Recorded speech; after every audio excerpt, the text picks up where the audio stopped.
بسم اللہ الرحمن الرحیم۔ حضرت عائشہ رضی اللہ عنہا نے روایت کی کہ آیت اور اگر کوئی عورت اپنے شوہر کی طرف سے نفرت اور منہ موڑنے کا خوف محسوس کرے کہ متعلق فرمایا کہ آیت میں ایسی عورت کا بیان ہے جو کسی مرد کے پاس ہو اور وہ مرد اسے اپنے پاس زیادہ نہ بلاتا ہو بلکہ اسے طلاق دینے کا ارادہ رکھتا ہو اور اس کی بجائے دوسری عورت سے شادی کرنا چاہتا ہو، لیکن اس کی موجودہ بیوی اس سے کہے کہ مجھے اپنے ساتھ ہی رکھو اور طلاق نہ دو، تم میرے سوا کسی اور سے شادی کر سکتے ہو، میرے خرچ سے بھی تم آزاد ہو اور تم پر باری کی بھی کوئی پابندی نہیں، تو اس کا ذکر اللہ تعالیٰ کے اس ارشاد میں ہے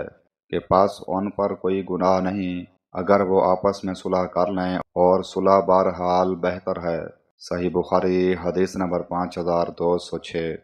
حضرت ابو ہریرہ رضی اللہ عنہ نے بیان کیا کہ ولیمہ کا وہ کھانا بدترین کھانا ہے جس میں صرف مالداروں کو اس کی طرف دعوت دی جائے اور محتاجوں کو نہ کھلایا جائے، اور جس نے ولیمے کی دعوت قبول کرنے سے انکار کیا اس نے اللہ اور اس کے رسول کی نافرمانی کی۔ صحیح بخاری حدیث نمبر 5177۔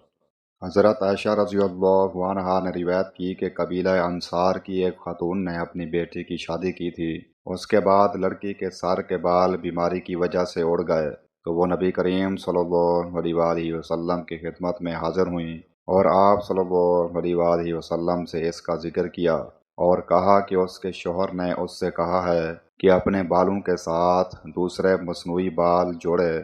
حضرت صلی اللہ علیہ وآلہ وسلم نے اس پر فرمایا کہ ایسا تو ہرگز مت کر، کیونکہ مصنوعی بال سر پر رکھ کے جو جوڑے تو ایسے بال جوڑنے والیوں پر لعنت کی گئی ہے۔ صحیح بخاری حدیث نمبر 5205۔ حضرت اسامہ رضی اللہ عنہ نے روایت کی کہ نبی کریم صلی اللہ علیہ وآلہ وسلم نے فرمایا کہ میں جنت کے دروازے پر کھڑا ہوا تو اس میں داخل ہونے والوں کی اکثریت غریبوں کی تھی۔ مالدار جنت کے دروازے پر حساب کے لیے روک لیے گئے تھے، البتہ جہنم والوں کو جہنم میں جانے کا حکم دے دیا گیا تھا، اور میں جہنم کے دروازے پر کھڑا ہوا تو اس میں داخل ہونے والی زیادہ عورتیں تھیں۔ صحیح بخاری حدیث نمبر 5196۔